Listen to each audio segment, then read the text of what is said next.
Olá para você que acompanha a gente aqui na TV Câmara Guarulhos. Está no ar mais um programa Ponto de Vista.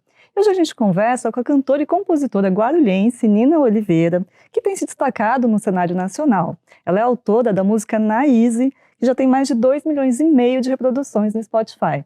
Nina, é um prazer receber você aqui na TV Câmara. Prazer é todo meu, Renata. Obrigada pelo convite. Nina, você já está há alguns anos aí no mercado musical, apesar de ser bastante jovem.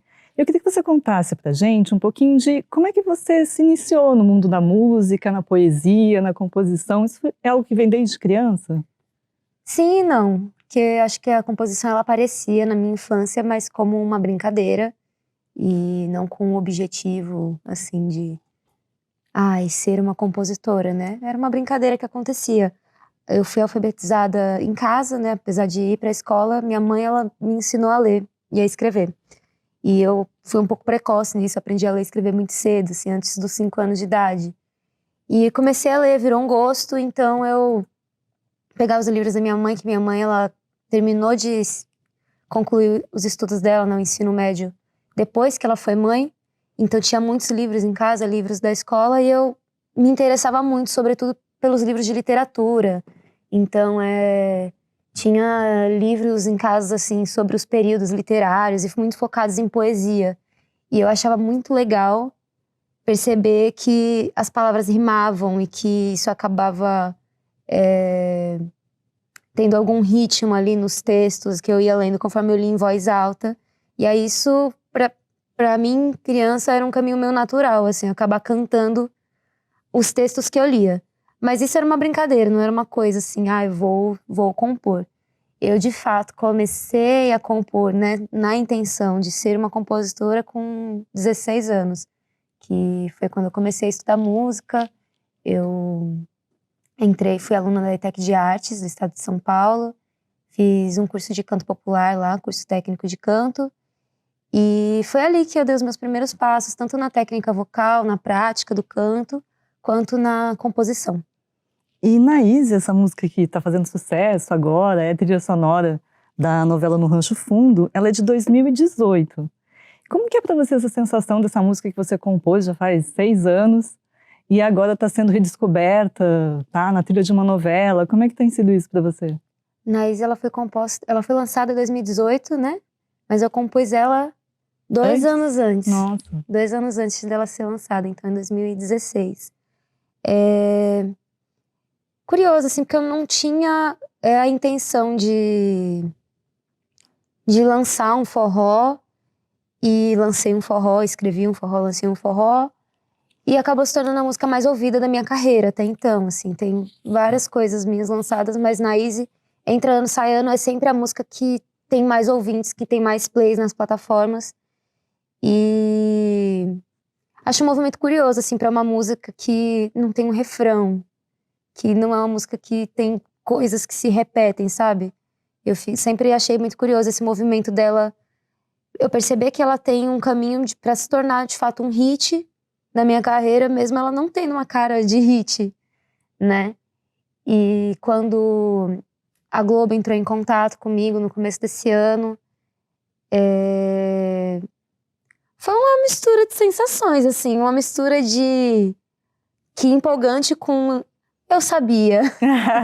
Eu sabia já que essa música era boa, eu sabia já que essa música em algum momento ia bater, e fico muito feliz, assim, que essa música ela tenha encontrado esse caminho agora, né? De estar na trilha sonora de uma novela e dessa maneira ganhar a possibilidade de tomar o tamanho, a proporção que ela tem de verdade, sabe? Eu percebo isso nessa música. Acho que essa música ela é uma música grande.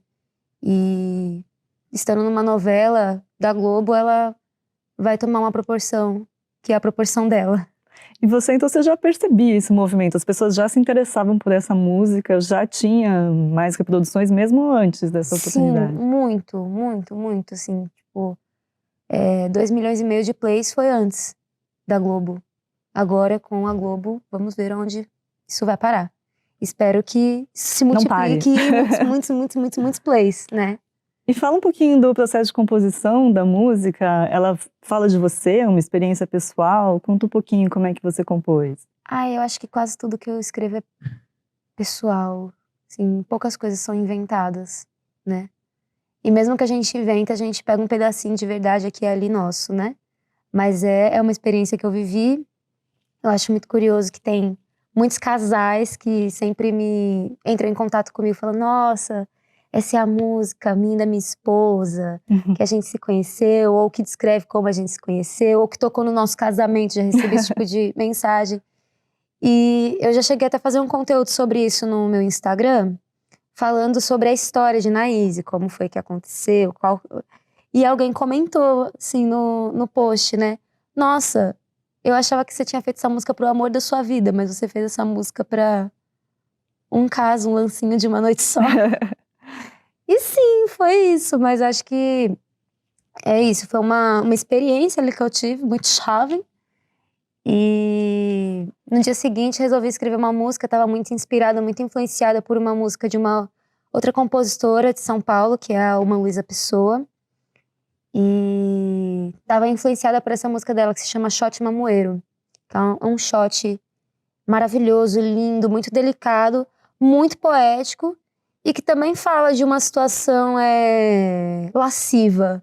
É uma música que ela é extremamente sensual, mas de uma forma muito poética.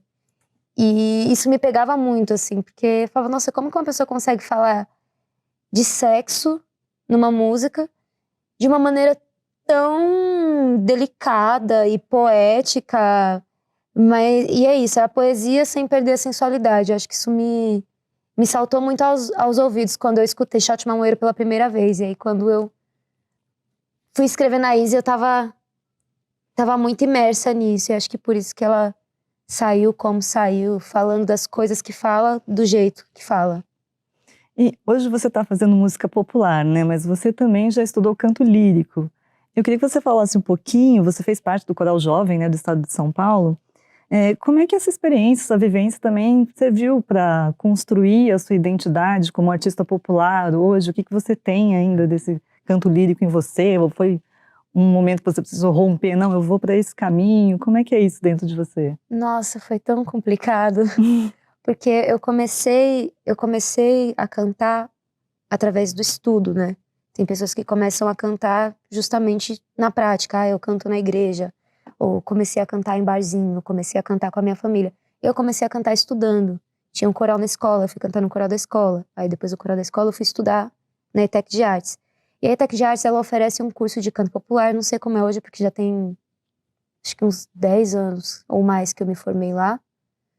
Então hoje eu não sei como é, mas quando eu estudei lá, um curso de canto popular com muitos professores de canto lírico. E aí muito do que a gente estudava de técnica era técnica de canto lírico, e a gente aplicava isso ao repertório de música popular brasileira. E nem sempre funcionava tão bem, porque são técnicas distintas. Existe uma falácia assim, entre os cantores de que quem canta música erudita canta tudo. Eu discordo, assim.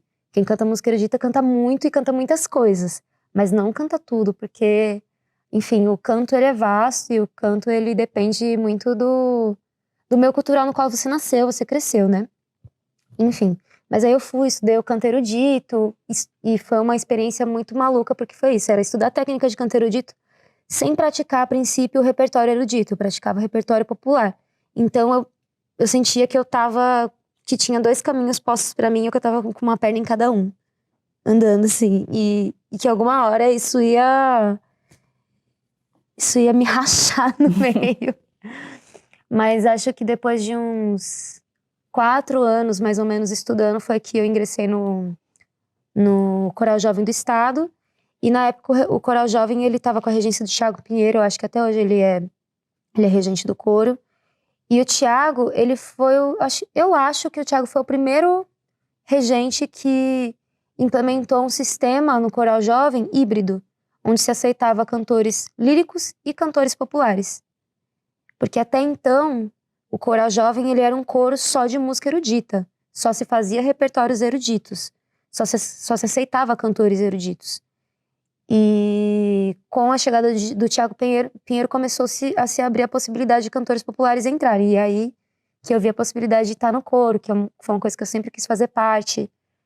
E entrei no coro, e aí dentro do coro eu me tornei mais híbrida ainda. Senti isso, assim, se acentuou muito essa característica em mim, porque se trabalhavam os repertórios populares, mas se trabalhava muito os repertórios eruditos.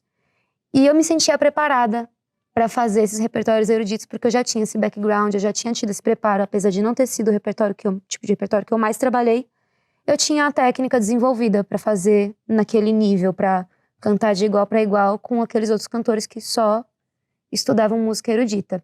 Foi uma experiência, assim, extremamente rica. Eu fiquei 2 anos e 3 meses no coro.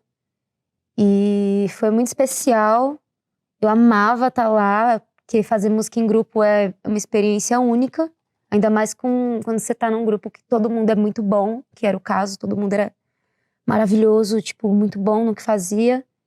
Então, foi uma experiência na qual eu aprendi muito sobre técnica vocal, aprendi muito sobre arranjo, sobre divisão de vozes, sobre harmonia.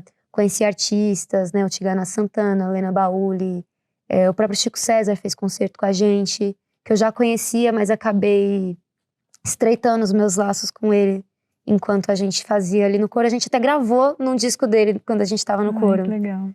Então, assim, foi uma experiência riquíssima. Acho que o Coral Jovem do Estado é um grupo extremamente necessário para o desenvolvimento da música em São Paulo. Acho que para ser melhor, deviam ter mais corais como esse, assim, com o mesmo tipo de incentivo financeiro, de estrutura, para que a gente pudesse desenvolver mais e mais cantores.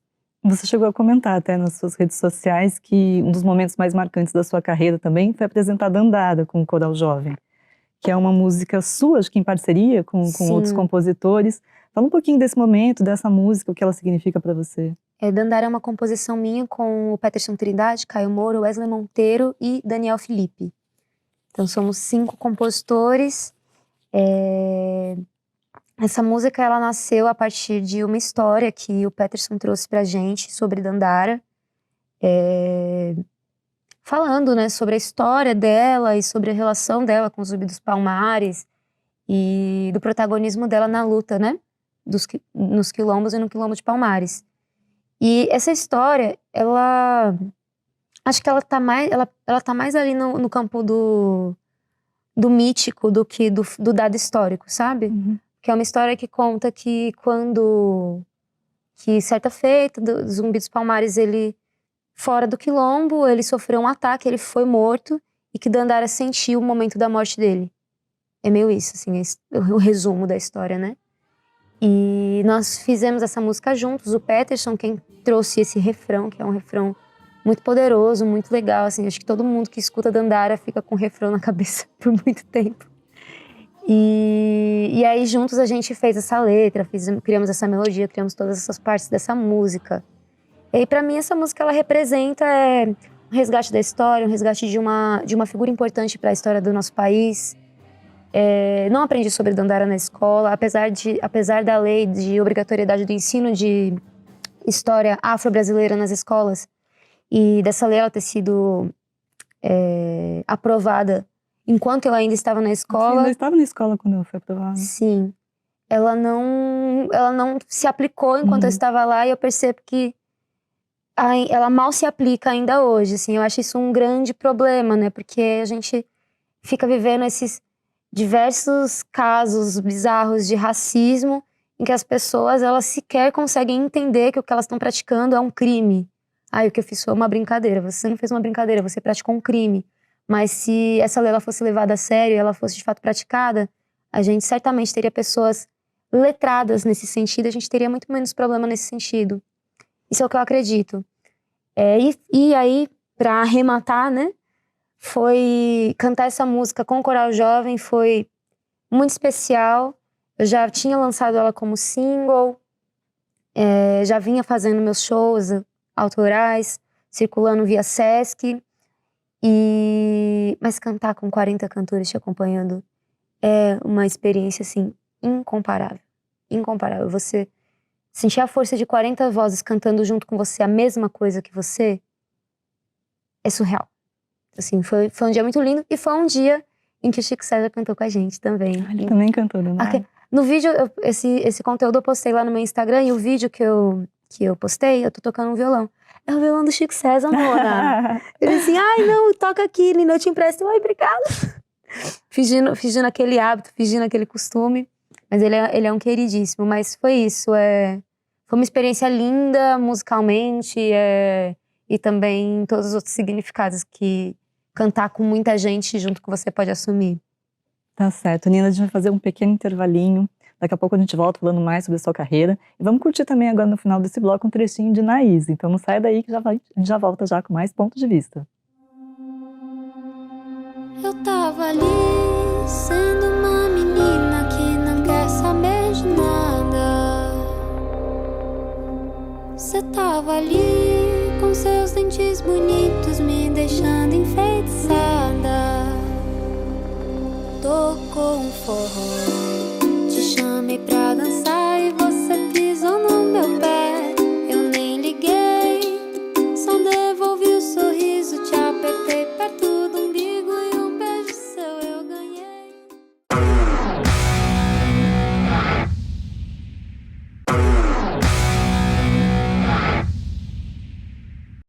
Voltamos com um ponto de vista, hoje recebendo a cantora e compositora Nina Oliveira. Nina, a gente falava um pouquinho então desse trabalho, vocês, em boa parte do seu trabalho, nas suas entrevistas, essa questão da representatividade negra é algo que você costuma abordar bastante, e também questões de gênero, né? Você tem uma música que fala sobre violência contra a mulher, Disque Denúncia, você participou recentemente também do clipe da campanha Ninguém Mexe Comigo, que fala sobre abuso infantil. Queria que você comentasse um pouquinho como é para você tratar desses temas de maneira poética, artística. Qual a importância que você vê em falar sobre isso na mídia? Eu acho que quando eu passei a falar sobre esses temas, era uma coisa muito latente, assim, pra mim, né, na minha vida. Disque Denúncia foi uma música que eu escrevi junto com a Gabrielê e com a Gabriela Nunes. É uma música de 3 compositoras. E essa música, sempre que eu performo ela ao vivo, eu performo ela após recitar um poema, que é um poema meu que se chama Feminino Cotidiano. E é um poema que eu escrevi aos 18 anos, que ele relata diversas situações de violência, de abuso, que são todas situações que eu vivi. E acho que é importante dizer isso, porque até pouco tempo eu acho que na escrita eu abstraí tanto para escrever que eu não tinha me dado conta que eu estava falando das minhas próprias experiências, né? E acho que isso também é um mecanismo, acaba sendo um mecanismo de autopreservação. Mas acho que, primeiro, é muito triste que uma jovem de 18 anos escreva sobre as coisas que eu escrevi. Acho que é importante falar sobre isso, porque eu acredito bastante na educação. Eu acredito muito que quando a gente fala sobre esses assuntos, a gente educa pessoas a se defenderem dessa violência.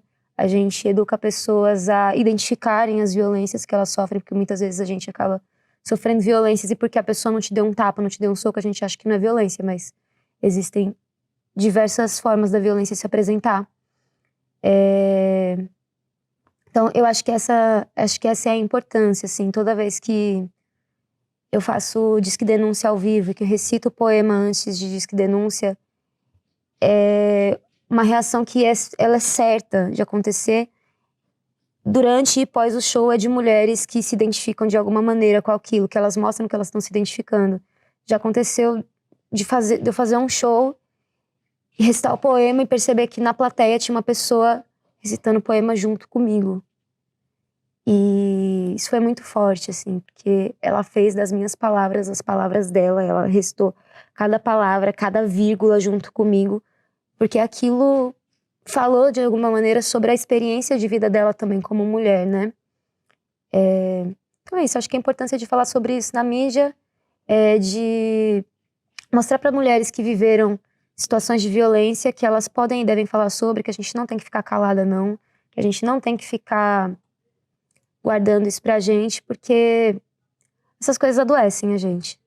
Muitas vezes a pessoa sofre uma situação de violência e não fala sobre isso porque se sente culpada e acaba adoecendo, guardando isso consigo, quando a gente pode encontrar mesmo acho que cura é muito forte, mas a gente pode encontrar abrigo, de certa maneira, dessas dores, falando sobre elas. Nina, você também é bastante ativa, né, nas redes sociais. Imagino que com repercussão agora de novela você vai ganhando mais seguidores. Como é que você vê também, dentro da carreira musical, esse contato mais próximo com o público?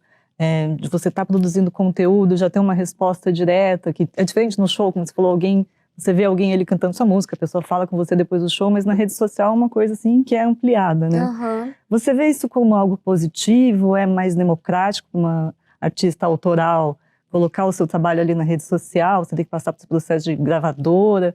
Ou você acha que também tem os seus poréns, assim, uma coisa mais efêmera? Como é que você vê? Tem seus prós e seus contras, né? Acho que minha carreira ela é uma carreira muito típica da minha geração, que é uma carreira que ela surgiu através da internet.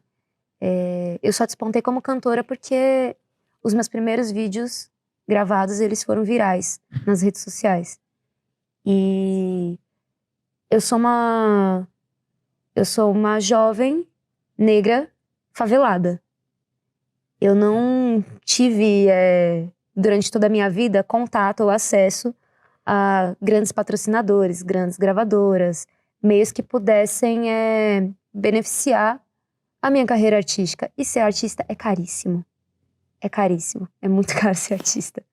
Então eu não venho de um meio socioeconômico que me possibilitou ser artista. O que me possibilitou ser artista foi a internet.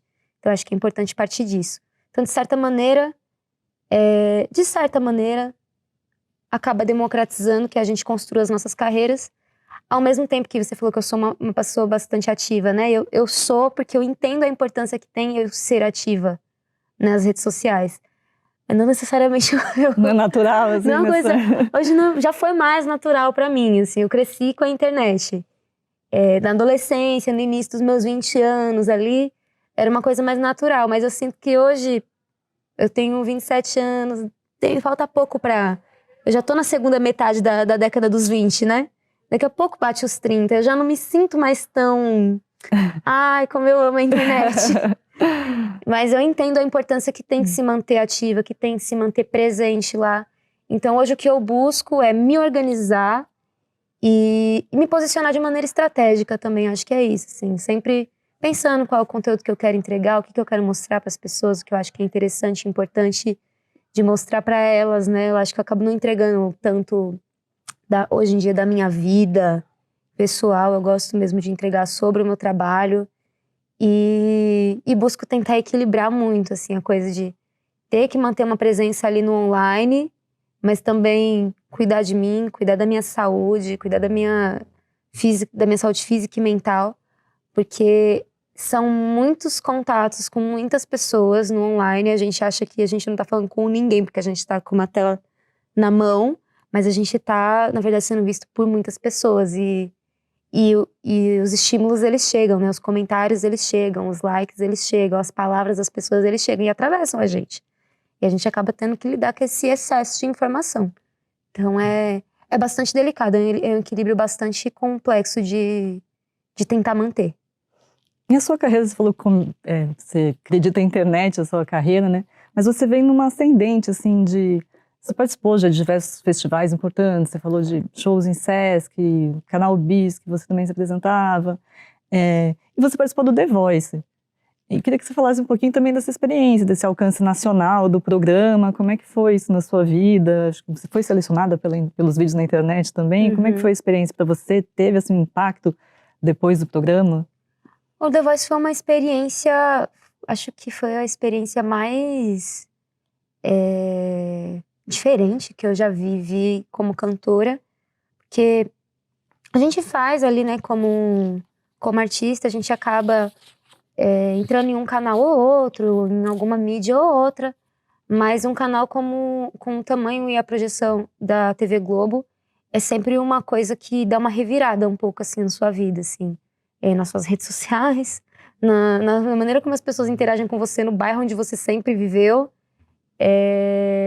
Foi uma boa experiência para mim, como um aprendizado de perceber e entender como que um programa ele é feito ali, de participar do backstage. Então acho que isso foi uma experiência muito legal. Conhecer os jurados, que assim, é bem legal, é bem gostoso. Eu fiquei no time do Michel Teló E também a troca que você acaba tendo com artistas do país inteiro, né? Que eu acho que isso é uma das coisas mais ricas que o The Voice Brasil me proporcionou. Porque quando você tá lá, você tá em contato com os outros participantes e tem gente que é da mesma cidade que você, como tem gente que é da outra ponta do país. E o Brasil é um país de dimensões continentais, né? Não é uma coisa assim muito barata circular no nosso próprio país. Então ter uma oportunidade dessa onde você consegue conhecer pessoas de diversos lugares, as pessoas que fazem a mesma coisa que você, de diversas partes do seu país, assim, é maravilhoso. Eu acho que eu levei dessa experiência muitas pessoas queridas pra minha vida, muitos artistas queridos pra minha vida. E é isso, né? Acho que o impacto do The Voice, ele é um impacto que ele continua se desenrolando, né? É uma parte da minha história que sempre que ela aparece, ela gera ali uma atenção muito grande, porque é um programa de proporção muito grande mesmo. E acho que também faz sentido que hoje, por exemplo, Naíse figure numa novela da Globo. Não é uma coisa tão, como eu disse no começo, né? Foi uma surpresa, mas eu meio que já esperava. Ali, né? Mas justamente porque esse vínculo ele já foi criado, ele começou a ser construído no passado. E essa troca que você falou com outros artistas, acho que deve ser algo importante para você, né? Porque você faz bastante parceria.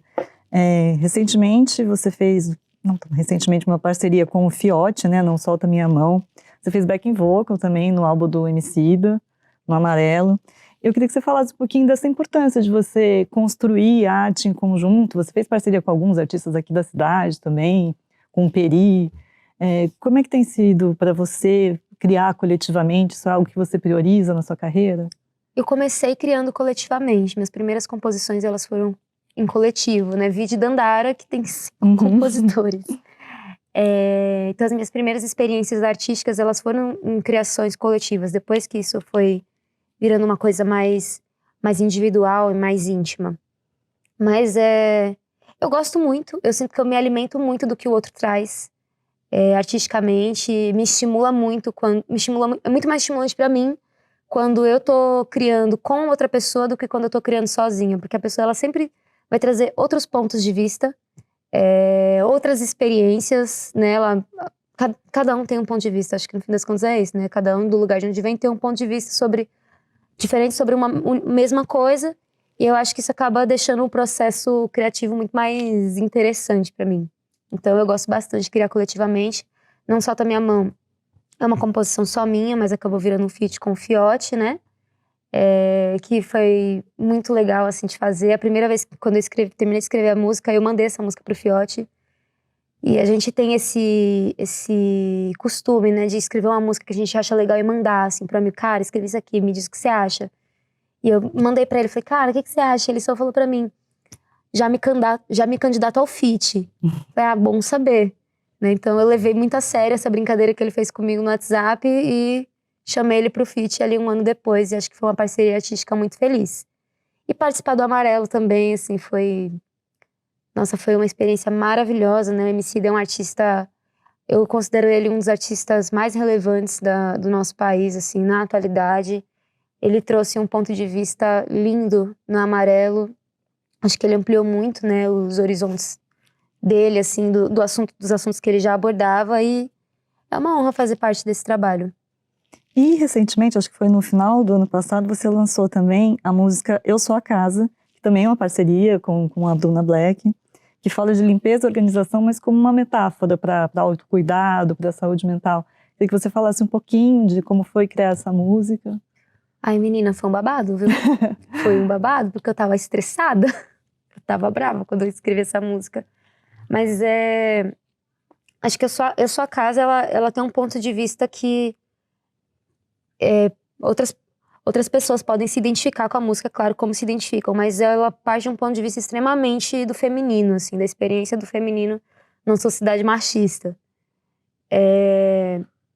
Então eu tava vivendo um momento que eu tinha acabado de terminar um relacionamento, que não tinha sido um relacionamento tão bom pra mim. Tava vivendo aventuras de recém-solteira.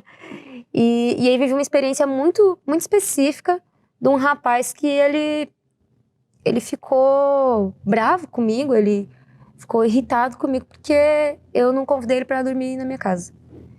E isso foi, assim, um absurdo pra mim. Eu já muito dona de mim, já sabendo muito do que eu queria, do que eu não queria, do que eu não aceitava. Amado, o que você tá pensando que você é? Chispa, sai, vaza.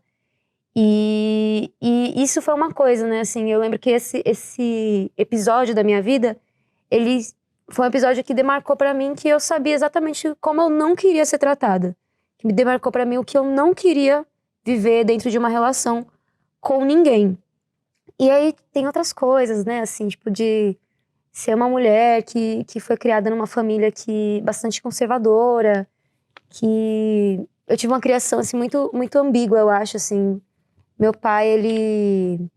que é uma pessoa muito importante na minha vida, que é uma pessoa que eu amo e admiro muito, ele me criou de uma forma muito ambígua nesse sentido. Ele me criou pra ser uma mulher extremamente independente, extremamente segura e dona de mim, e ao mesmo tempo ele tem os valores de que a mulher, ela precisa ser casada, ir do lar e outras coisas que estão muito ultrapassadas já, né? E então eu vivi um pouco isso, assim, eu peguei pra mim, né? Uma crise, assim. Eu acho que não rolou a crise, acho que pra mim o que rolou foi, eu vou pegar aqui o que me interessa, que é eu ser independente, ser dona de mim e não aceitar qualquer coisa.